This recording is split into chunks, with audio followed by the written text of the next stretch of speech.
Assalamualaikum warahmatullahi wabarakatuh. Kami dari kelompok teater kelas 12 IPA 2 akan menampilkan sebuah drama berjudul Timun Mas. Perkenalkan, nama saya Alia Salsabila, nomor absen 2 sebagai narator. Perkenalkan, saya Anugrah Triadi Iwan, nomor absen 4 sebagai Ketapang. Perkenalkan, saya Krisyavan Samudra, nomor absen 17 sebagai Raksasa. Perkenalkan, saya Puji Sara Astika, nomor absen 23 sebagai Timun Mas. Perkenalkan, saya Tiara Salsabila, nomor absen 30 sebagai Bosin. Selamat menyaksikan. Alkisah, pada zaman dulu kala, hiduplah seorang janda bernama Mbok Sirni. Di sebuah desa yang kecil, ia bekerja sebagai petani. Ia menginginkan seorang anak agar dapat membantu dan menemaninya bekerja. Akhirnya pekerjaanku di ladang hari ini sudah selesai. Seandainya aku memiliki seorang anak, pasti aku tidak akan salah ini. Suatu hari, ia didatangi oleh seorang raksasa. Hahaha, wahai petani kecil, jikalau engkau mengingat seorang anak, akan kuberikan engkau seorang anak. Namun dengan satu syarat, apabila anak itu sudah berusia 16 tahun, harus kau berikan lagi kepadaku untuk aku santap. Hahaha. Baiklah Tuan, saya setuju dengan persyaratan Tuan. Ini, biji mentimun, rawatlah ini di ladangmu.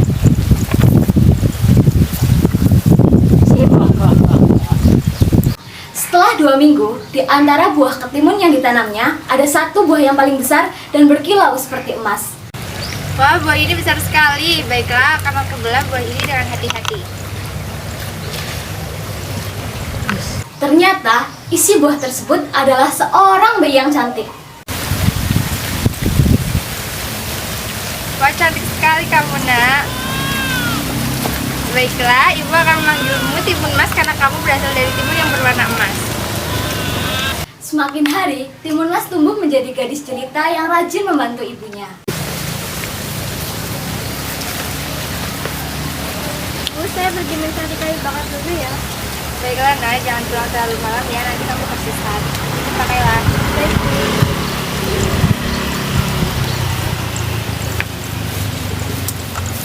Beberapa saat kemudian, datanglah raksasa untuk menagih janji Mbok Sirni. Hahaha. Wahai petani kecil, saya datang ke sini untuk menagih janjimu 16 tahun lalu. Cepat serahkan anak itu. Saya sudah sangat ingin memakan bocah. Hahaha.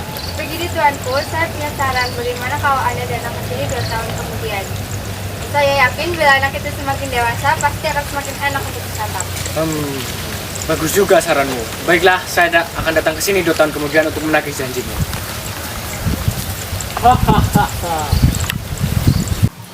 Hari berganti hari, Mbok Sirni semakin sayang pada Timun Mas. Namun, setiap kali ia teringat akan janjinya, hatinya pun menjadi cemas dan sedih.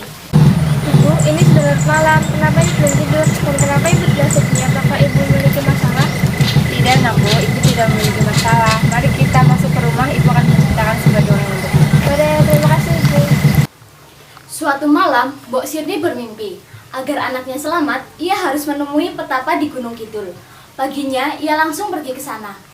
Timun Mas, ibu akan pergi ke Gunung Kidul untuk beberapa hari. Jika kamu lapar, ibu sudah menyiapkan nasi dan ikan asin goreng di dapur. Jangan kemana-mana ya. Bolehkah saat itu? Maafkan aku, kamu tidak bisa ikut ibu. Kamu harus menjaga rumah kita. Baiklah, Pak. Setelah Mbok Sirni sampai di Gunung Kidul, ia menolong seseorang yang hampir terjatuh di anak sungai. Ternyata, orang tersebut adalah seorang petapa. Terima kasih engkau telah menolongku. Kau merupakan orang yang baik hati. Ini, kuberikan 4 bungkusan yang merupakan jarum, garam, terasi, dan biji mentimun untuk menyelamatkan anakmu dari raksasa. Namun, ketika Mbok Sirni hendak mengucapkan terima kasih, petapa tersebut menghilang begitu saja.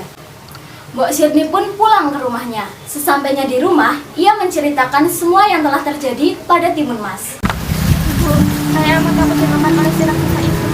Jelas saya takut bisa dengan itu. Oh anakku, ibu sangat menyayangimu dan takut kehilanganmu. Ini, bungkusan ini diberikan untukmu. Gunakan ini saat kamu berhadapan dengan raksasa itu. Sebelum itu berdoalah kepada Sang Pencipta untuk memberikan perlindungan darinya. Baiklah ibu, saya akan berusaha untuk bisa. Paginya, raksasa datang untuk menagih janji Mbok Sirni. Wahahaha. Wahai petani kecil, aku datang ke sini untuk menagih janjimu. Cepat serahkan anak itu, aku amat ingin memakannya. Wahahaha. Timun Mas, cepat lari. Raksasa pun mengejarnya. Timun Mas pun teringat akan bungkusannya, maka ditebarnya biji mentimun.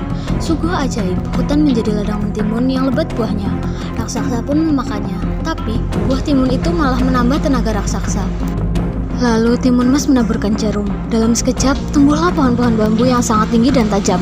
Dengan kaki yang berdarah-darah, raksasa terus mengejarnya. Timun Mas pun membuka bingkisan garam dan ditaburkannya. Seketika hutan pun menjadi lautan luas. Dengan kesakitannya, raksasa dapat melewati. Yang terakhir, Timun Mas akhirnya menaburkan terasi. Seketika terbentuklah lautan lumpur yang mendidih. Akhirnya, raksasa pun mati. Terima kasih ya Tuhan, Engkau telah melindungi hamba-Mu ini.